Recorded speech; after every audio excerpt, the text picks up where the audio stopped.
So we're going to be John 18, starting at verse 19. We're going to read to verse 24 and then skip down to verse 33. So out of reverence for God's word, let's stand. This is God's word.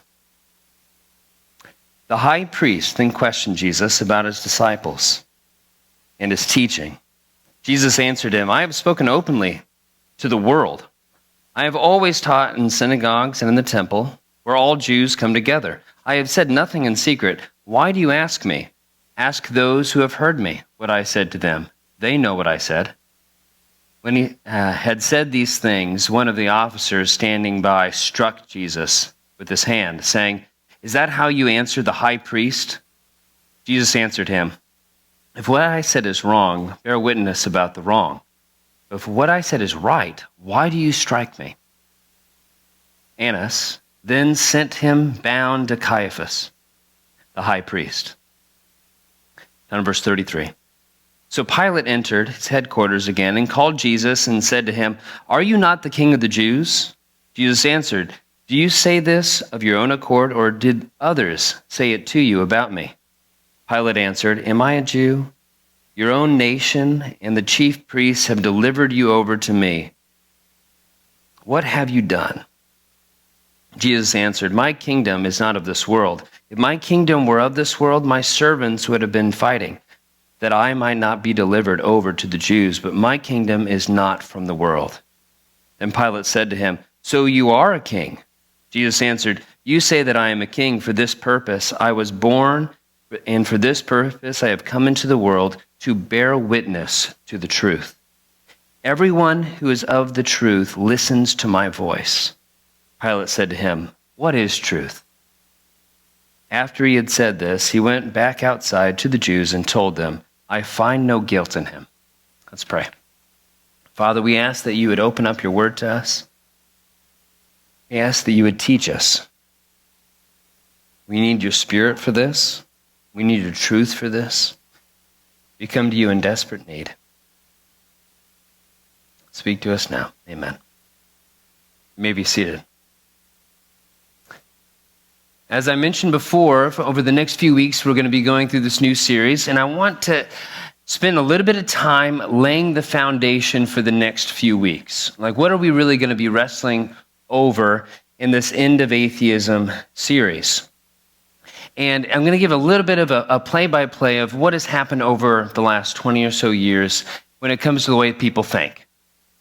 Okay? So it's no mystery. The average person knows this, that religion, especially in America, or Christianity in America, has been in decline. All you have to do is just take a tour of the churches in the area and walk in this Sunday morning, and what you'll find are a bunch of empty pews. And some of these structures, they're just huge, huge buildings, and they didn't build that for show. At one point in time, they were full of people. At one point in time, they had a packed house. You know, churches don't typically just like to spend money to spend money. You know, I'm sure it's been done. But it's like they actually had seats for people. And now you just take a tour and you'll find empty seats. Now, why is that? The most popular explanation that people have said, and if you ask the average person, is that as things modernize, things will secularize. Or to put it in another way, the more we discover about the world, the less room we have for God. The more we discover about the world, the less room we have for God. Things modernize and then they secularize. So an explanation for that would be what is called the God of the gaps. You think before, you drop something and it falls to the ground, and you think, you know what made that happen? Little fairies, invisible fairies made it drop. And for some reason, they really like bouncy balls, so the fairies bring the ball down to the ground, and then they bring it back up to your hand. And it's like, we don't know how to explain this, so we explain it with an immaterial reason, fairies or God or something supernatural. But the more you discover about the universe, the more you realize, oh, there's another explanation for that. So we have a gravitational pull. Sorry to break it to you, it's not little fairies. it's like you discover more, and the God of the gaps would say, the more you discover, the smaller God gets. And eventually, we'll just discover everything, and God won't be there. Therefore, the more you modernize, the more you secularize. The more you know about everything, the less room you have for God. And that was the explanation for a long period of time. But in the 1990s, when we actually had a sample size of other cultures, not just parts of America and not just Western Europe. We had a lot of different cultures now that had modernized in a very similar way. So it could be studied, like in Asia and South America and Africa and all these different cultures. And what was found by scholars is that didn't actually play out. It's not actually the way it works. There are a lot of cultures that modernized and their religion was not affected. In fact, there are some cultures that as they modernized, they became more religious, not less. Now, that might have caught on. It might have caught on and just popular thinking, but there was a huge event that happened right at the turn of the century. Anybody want to take a guess? We'll remember it tomorrow. 9/11 happened. And this huge attack on American soil at the hands of Islamic fundamentalists. And when that happened, it changed a lot of things. It changed a lot, you're reminded of that every time you just go to the airport. It changed a lot of things. When I came to Rhode Island, I had to get a new driver's license. And you know how when you get a new driver's license, they just give you a paper copy. They don't give you the actual one right away. And then I had to fly out soon after I got the paper copy. And I'm wondering, how does that affect your travel? Well, let me tell you how it means you get searched every single time, both you and your bag. It's like, so every single time, I had multiple connection flights, every single time you get searched. And every single time was a reminder of 9/11. It's like, this is the way it is now. You're always searched when you enter a plane. It changed a lot of things. But one of the things it changed is the way people viewed religion. There was a thinker by the name of Richard Dawkins. He was a professor at Oxford of evolutionary biology, and he was a prominent teacher before 9/11, but after 9/11, he just exploded in popularity. In fact, 4 days after 9/11, this is what he writes. To fill a world with religion, or religions of the Abrahamic kind, Christianity, Judaism, Islam, is like littering the streets with loaded guns. Do not be surprised if they are used. And in the mid-2000s, he just exploded in popularity. 2006, he comes out with a book called The God Delusion. It's a best-selling book. And then him, along with 3 other guys, Christopher Hitchens, who is a journalist who wrote the book God is Not Great, Daniel Dennett, who is a philosopher, and Sam Harris, who's a neuroscientist, came in and they were called the 4 horsemen of the apocalypse, meaning the 4 horsemen who would come and end religion, Christianity in particular. And this is the time that I entered college. Now, for those who are doing some quick math to try to figure out how old I was, or how old I am, I was a child prodigy at the age of 5. That's when I entered college. And this is about the time, and this was the talk of the university. I went to Barnes & Noble and I picked up my copy of The God Delusion. I still have it. This is there on my shelf. And this is what people were talking on campus. And I, during that time, went through a faith crisis. I remember really just discovering, like, what is true? What is real? And saying, well, what are other people saying about this? And then watching YouTube like crazy. Yes, YouTube was around back then. I was just watching tons of just little debates and trying to figure it out. And that was the deep conversation. And at the time, there was almost this air of religion might end. This might be the KO punch. This might be the end of it. Now, fast forward a little over a decade. What has happened? Well, atheism is still just a very small group of people. The percentage has not skyrocketed. But at the same time, it's not like there was a religious revival either. Those who claim to be religiously affiliated has actually decreased a lot. People that religiously practice, go to church and things, that's been about stable. But those who identify as Christian and so on, that's gone down significantly. So what did happen in the last 10 years? What happened in the last 10 years is that this group rose up, became a fairly large percentage of the population, called the nones. People that are like, I'm nothing in particular. I wouldn't identify with this, I wouldn't identify with that, I'm just kind of in a neutral. Or as a lot of people would say, is I'm spiritual, but not religious. I'm spiritual, but I'm not really religious. That is what has happened.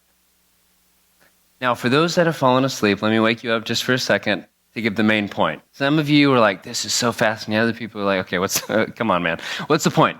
Here's the point. I think that if we understand why people doubt religion and atheism, we will be better equipped to find faith in a time of deep doubt. If we can truly understand why people doubt both religion and atheism, why didn't it just explode in popularity from 2006 on, we can be better equipped for this day and age, a day and age of just deep doubt, neutrality, spiritual but not religious. I'm not really planting my flag anywhere. Okay, so here are the three things we're going to look at. Doubting religion, doubting atheism, and doubting doubt itself. Okay, so first, what's doubting religion? Let's look at John 18, 19 through 20.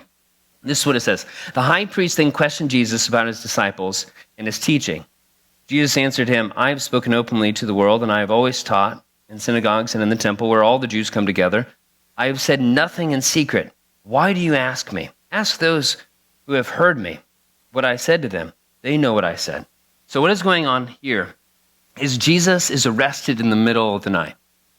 Now, and the way that their system worked is they had the Roman Empire, who is the law of the land, but also you had a temple where people would worship God, and the temple authorities also had their own police system. They weren't called that, but their own system and their own judicial system. So they would have trials and things. And Jesus was publicly teaching all these things, and they hated it. So in the middle of the night, they arrested him. Why in the middle of the night? Well, they didn't want anyone to see it. And they hold this trial in the middle of the night. And what Jesus is saying is, why are you asking me things? You know the answer. And if you don't know the answer, just pick some guy off the street and ask him, because people have been listening to me teach publicly for a long time. What he's doing is he's pointing out what the injustice that's going on. You guys know what you're doing.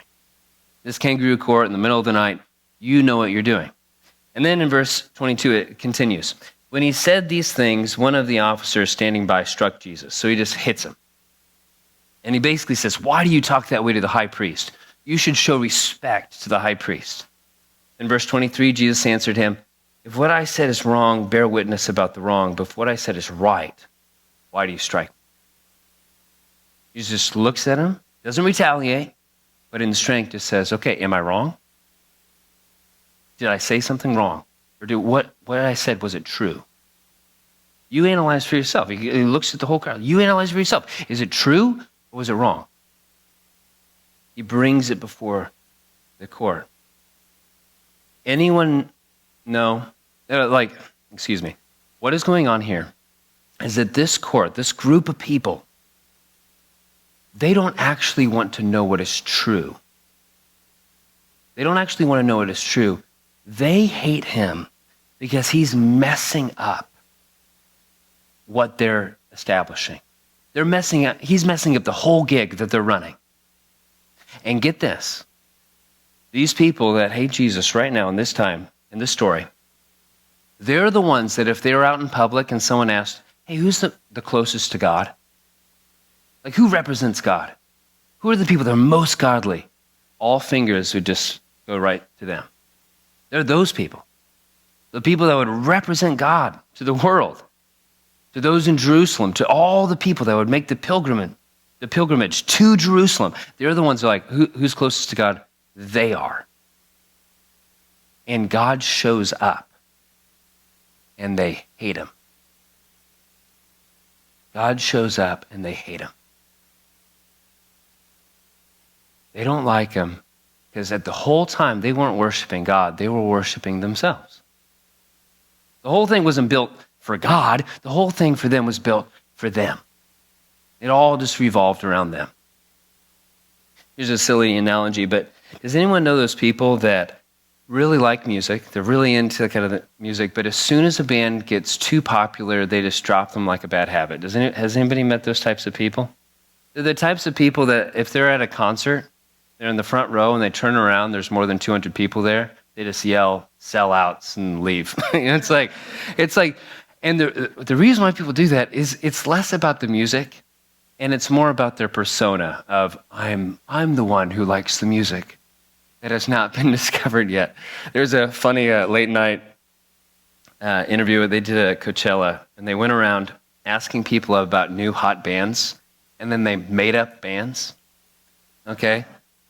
So it's like, hey, have you heard about Smelly Socks and the Three Ninjas? I just made that. And it's like, they're like, oh yeah. And then what people would do is they'd be like, oh, I love them. They're so under the radar, so under the radar that they don't exist. Yeah, it's like, but it's like it's not about the music. It's just about them, their persona, what they present to the world. I'm that type of person, And that's what this court is doing. This is what they were called Sadducees. That's what they're doing. It's not about worshiping God. It's about worshiping themselves. The people that were supposed to represent God to the world, God shows up and they hate him. One thing in the whole story of just religion and what people believed around the time of 9/11 when the teachings of Richard Dawkins were really getting some momentum, I think that the hypothesis of that really gained popularity in this area in particular. And what happened around the same time is right after 9/11, the Boston Globe did a spotlight report. And the spotlight report was about some abuse in the Boston diocese in the church, where 281 priests were accused of child abuse, and they estimated that there were over 1,000 survivors over the last few decades. So you just think about that. 9/11 happens in the popular area, that this teaching is starting to become more popular, and then people open up the newspaper, back when people read newspapers, and that's one of the headlines. Over 1,000 people? And were some falsely accused? I'm sure, that's a lot of people. But it's so staggering that you couldn't just deny it. And they documented it well. And people were just in complete shock. Because the people they look to, and this is not just a Catholic thing, this has happened in a lot of different traditions. The people that were supposed to represent God did not point to God. In fact, just pointed in the opposite direction. And what this does is it creates a tremendous amount of doubt within people. It's like, if that's what religion is, I want nothing to do with it. And we could spend all day going through different doubts that creates. Not just that occasion, but things like it. Here are just three, and I want to just show that sometimes, this might seem counterintuitive, but these doubts actually show that we have not entertained the real Jesus. There's all sorts of doubts that can come to Jesus' followers, all types of doubts that can come to the church, the established church, all types of doubts that can come to just religion in general. But that's a little bit different than doubting the real Jesus. What Jesus actually said. So, for example, here's one doubt. How can I believe in God if the church hurts people? You just look at the pain that has been caused at the church's hands, and we could list off a number of things. How can I believe in a God that hurts people? Start listing off things. We might even list off this event, Jesus in this kangaroo court in the middle of the night, and be like, see? Or be completely surprised and shocked by that. But you know who wasn't shocked by that? You know who wasn't surprised by that event? Jesus was not surprised. God shows up, they hate him, but God is not surprised. God knew the whole time. And in fact, Jesus, in his teaching, while on earth, predicts that this is going to be a continual and perpetual problem in the kingdom of God until the very end. In fact, that's one of the main themes of all of his parables. Parables are like little stories and illustrations that Jesus uses. It's one of the main themes. So he gives a theme of of the wheat and the tares. A farmer goes out and he plants this wheat field, and all the tares is biblical language for weeds. All these dandelions maybe. I don't know. They all grow up, and then he wakes up and he sees wheat and he sees the weeds. But it's like, if I pull up the weeds, some of the wheat's going to come out. And the whole point is, as the kingdom grows, the weeds are going to grow too. There's going to be some false wheat in there. It's going to happen. Or he gives another parable of the sheep and the goats, that on Judgment Day, it's like there's a shepherd that comes in, and he's going to take all the sheep out, and then he realizes there are some goats too. It's like, okay, let's separate the sheep and the goats. And Jesus himself says there will be on Judgment Day people that say Jesus is Lord. They say, Lord, Lord. And he'll say, I never knew you. He predicted that this, to the very end, would be the case. It's a horrible thing. Every time it happens, I'm like a glutton for punishment. Anytime there's a documentary about something like that, I watch it like first thing. And it just makes me sick every single time. But it doesn't shake my faith the way it used to, because I've been reading the words of Jesus. He said, this will be a battle within people that represent me. People will falsely represent me over and over and over again. This shows his words to be true. Or here's another doubt. How can I believe in God if Christians I know don't care for their neighbor? So maybe they're not going out and hurting people, kicking puppies and things like that. It's like maybe they're just like not caring for people. That's just not very loving people. Well, when you say that, they don't love their neighbor, or they don't love the least of these. I would ask you to ask the question, well, where did we get that standard in the first place? Who told us to love our neighbor as we love ourselves? Who said that we should love the least of these? And the answer is clear. We got that standard from Jesus. So it seems a little bit ironic to reject Jesus over something that he said.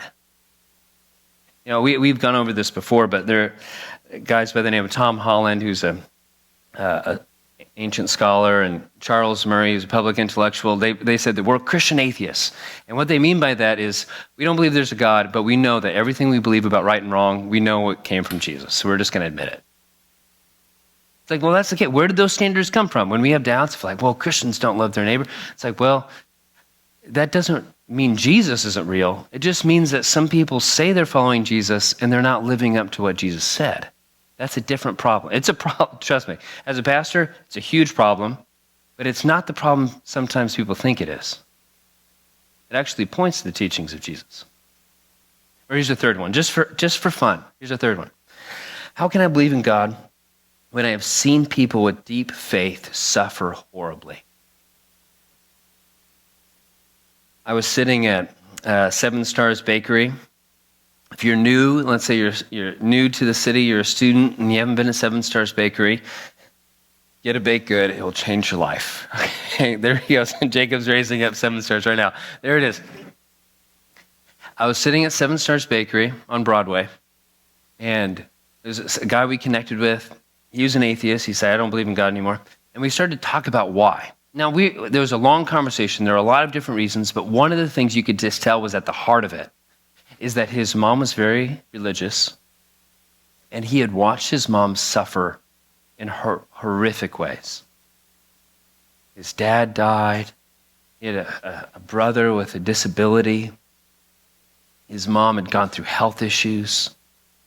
He says, how could I believe in a God that has treated my mom so horribly? Like, that was like one of the deepest doubts in him. And you just can't help but sympathize with that. It's like, oh, man. But one of the things, it's a misconception, because what it believes is that to become a Christian means that your life is just going to be easier than the average from here on out. And that is not what God has promised. He never promised that.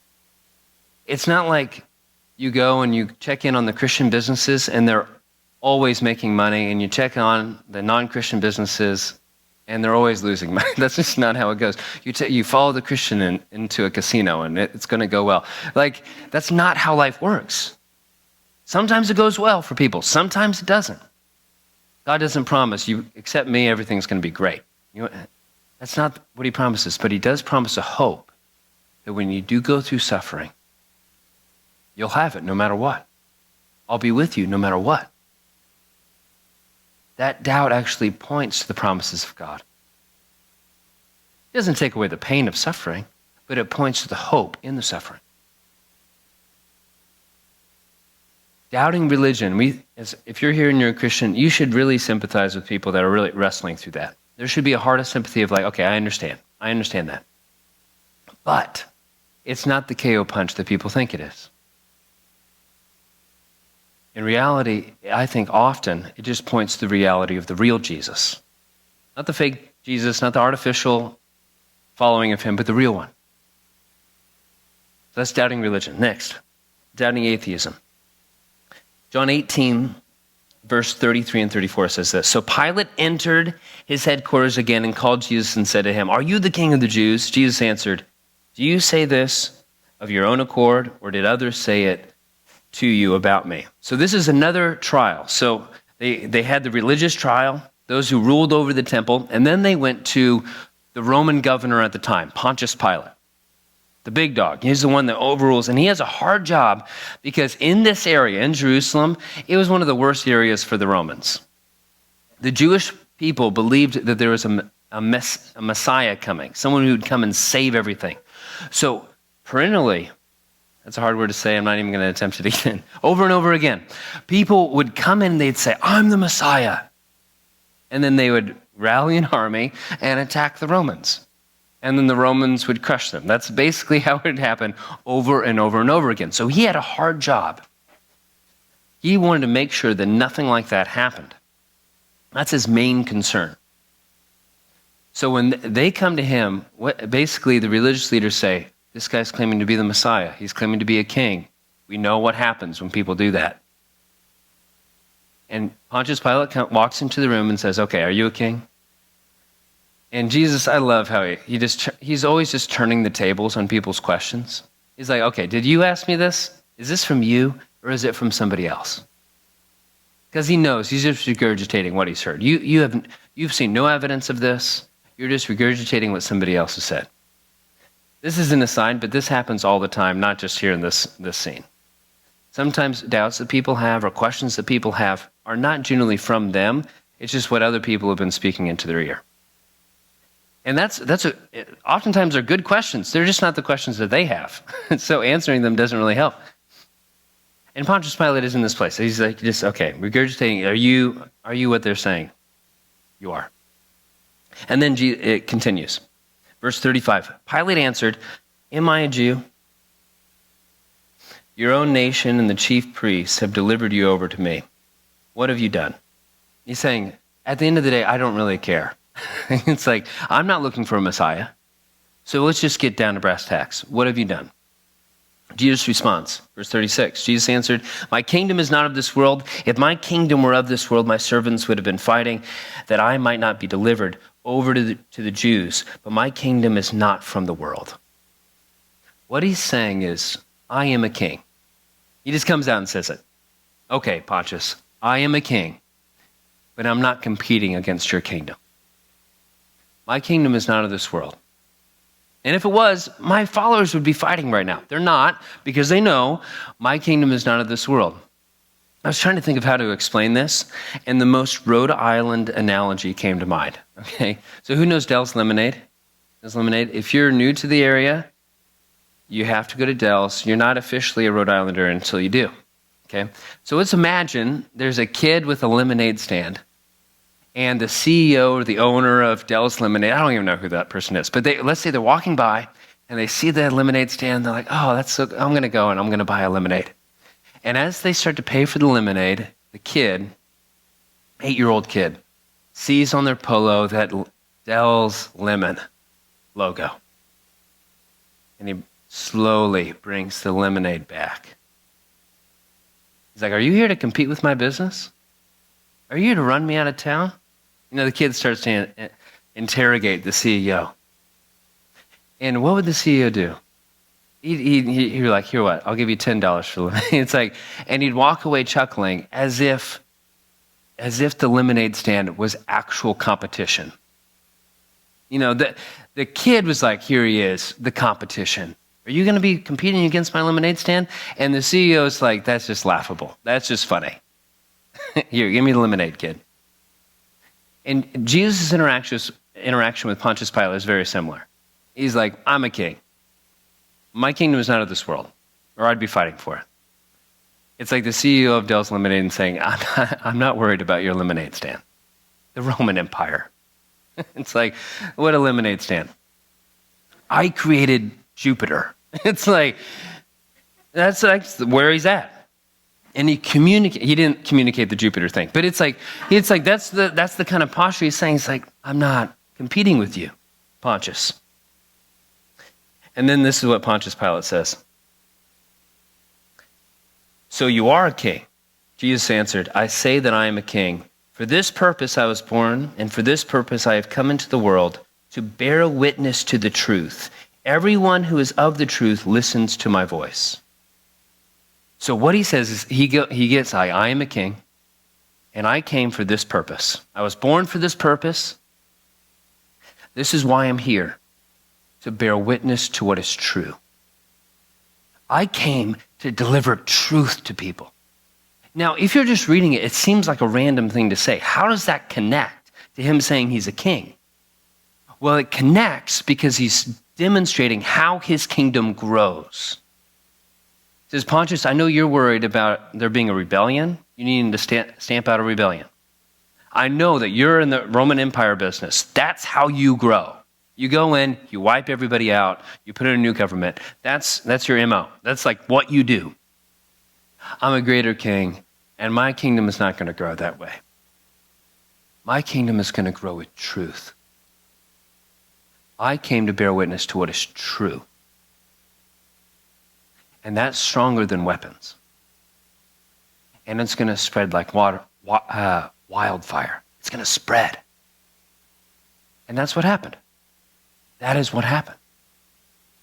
Now I want to circle back to kind of the story we've been connecting it to with the new atheism.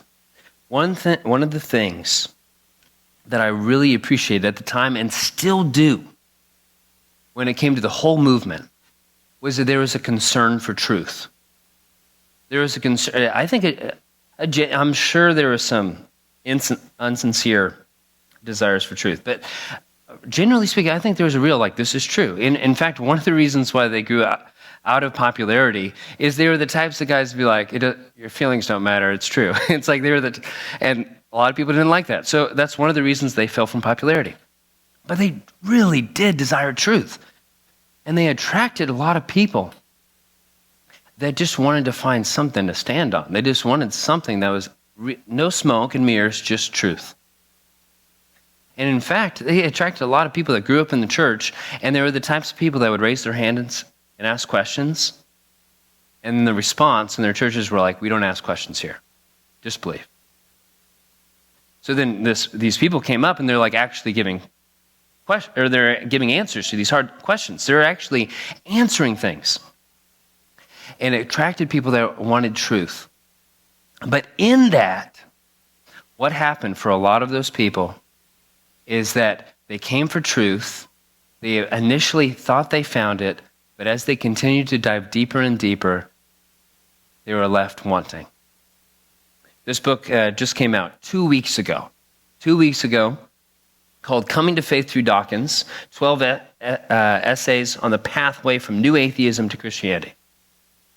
And there are 12 stories of people that kind of went through this process, and then through it, they became Christians. They came to the new atheism for truth, and they didn't find what they were looking for. Here are just a few of the stories. I'm only halfway through the book, but from what I've read, I would recommend it. It might just really go downhill from where I'm at. But it's like, from what I've read, I recommend it. So here's one story. A guy by the name of Peter Byram. He was in college around the same time that I was. And something happened. One of his best friends became a Christian. One of his best friends discovered Richard Dawkins, became an atheist. And this kind of started him off on a journey, and he just read everything and watched everything and became an atheist. Like Dawkins was his hero for a time. But then he discovered other thinkers, got like William Lane Craig and other people that were starting to push back against it. And he realized that he had built up all these walls that if he leaned up against them just a little bit, they would fall. So, for example, this is one of his main doubts that he discovered when he discovered Dawkins. This was the doubt. Doubting science can account for everything, atheism. This is like, why do you need all this stuff? Science can prove everything. And in his searches, this is what he found. There's actually a lot of things science cannot prove. For example, logical and mathematical truths. Like, I have a horse, horses have 4 legs, therefore my horse has 4 legs. You know, it's like, that's like, you know, okay, Jacob has a horse, horses always have 4 legs, his horse has 4 legs. It's just a logical proof. You could do a lot like it. And what it's proving is just something in your head. That's a very simplistic one. But like, logical proofs are just in your, it doesn't necessarily need to be a material thing. You don't prove it in a lab, for example. Or metaphysical truths, knowing that you have a consciousness. You can't prove that in a lab. I am conscious. I can think thoughts. Or moral truths. You can prove in a lab what would kill somebody, like a certain dose of a chemical would kill somebody, but you can't prove that that's wrong or right. You can make a bomb in a lab. You can't prove whether you should use it or not in a lab. Or aesthetic truths. You can analyze why maybe some things are beautiful to people, but you can't explain beauty in a lab. Or science itself. Think of the statement, you should only believe what can be scientifically proven. Can you prove that in a lab? The answer is no. Like, you just walk into a lab at Brown and be like, hey, I want to prove this. Everything you should believe should be proven in a scientific lab. You just can't. You just can't prove that in the lab. And this, along with a lot of other things, just led him to say, okay, what I thought was so stable is not very stable. And he eventually became a Christian. Here's another story. We're not giving any of these enough time, but here's another story. Sarah Irving Stonebreaker. She went to Oxford. As she was an atheist, became an atheist as a teenager. And then she went to a lecture by Peter Singer, who's a professor at Princeton at the time. And she went in and she was so excited because not only was he from Princeton, and she was at Oxford, it's so cool. He was also Australian and she was Australian. So she's like, I felt so proud listening to the Australian accent on stage. And then she heard him speak, and this is what she recalls. One of Singer's foundational claims, however, is that the innate preciousness and equal value of human beings is a Christian myth. Moreover, the sanctity of human life is a principle that cannot rationally be defended, precisely because it depends upon Christian underpinnings. So she goes into this lecture, so pumped, so excited. He's Australian, he's an atheist, he's an intellectual, just like me. And then what she comes to hear is like, human rights is a Christian myth. You cannot prove that. And in fact, the only reason why people believe it is because of Christian underpinnings and needs to be forgotten. And what it was bringing her face to face to is, okay, my unbelief cannot support something that I just know is true. I know it's true. And if this is going to lead me to reject things I know is true, I cannot hold on to it any longer. And we could go over more examples, but there's just 2. There are reasons to doubt that there is no God. We're going to give some more next Sunday, but I'll just leave it there. I want to end with this, doubting doubt. Very quick point. Verse 38, Pilate said to him, this is Pilate's response. Jesus says, I came to witness to truth. And Pilate dismissively says, what is truth? What is that? And if you've read this story, the whole story in multiple different accounts in the Gospels, what you'll find is you're meant to sympathize with Pontius Pilate. He seems like in this place where he's wrestling over who Jesus is. In fact, his wife even comes to him and has a dream saying, don't mess with Jesus. And he's wrestling over it. He says, what is truth to Jesus? And then he goes and he says, he's not guilty, he's wrestling. But at the end of the day, if you know the story, he's one of the people responsible for killing Jesus. His neutrality wouldn't last. And I just want to make one plea. I want to be sensitive to the time, just one plea. What is risen right now, and what we'll talk about more, especially in 2 weeks, is this in-between of I'm not an atheist, but I'm certainly not a Christian either. I'm spiritual but not religious. Does not answer the questions as much as atheism, but does not even give the stability that atheism did. I think there's a real stability of I'm trying to find truth. But what it does is just numb it. And like Pontius Pilate, that in-between, that neutrality of I'm just trying to figure things out, will not last forever. It will have to land eventually. You can only believe that you can't define purpose for so long. You can only believe that you cannot define right and wrong for so long. I don't know, I'm just kind of in the middle. I'm trying to figure out what's right and wrong. You can only do that for so long without either landing on something you never thought you would land on that's wrong, or just complete and utter despair. It's just not sustaining. And it's not sustaining not just logically, but when you look at the claims of Jesus, he cannot be treated that way. About 100 years ago, there was someone, C.S. Lewis, said that Jesus is either a liar, he's either a lunatic, or he's Lord. There's really no in between. He said he was God. He either knew he wasn't and said he was,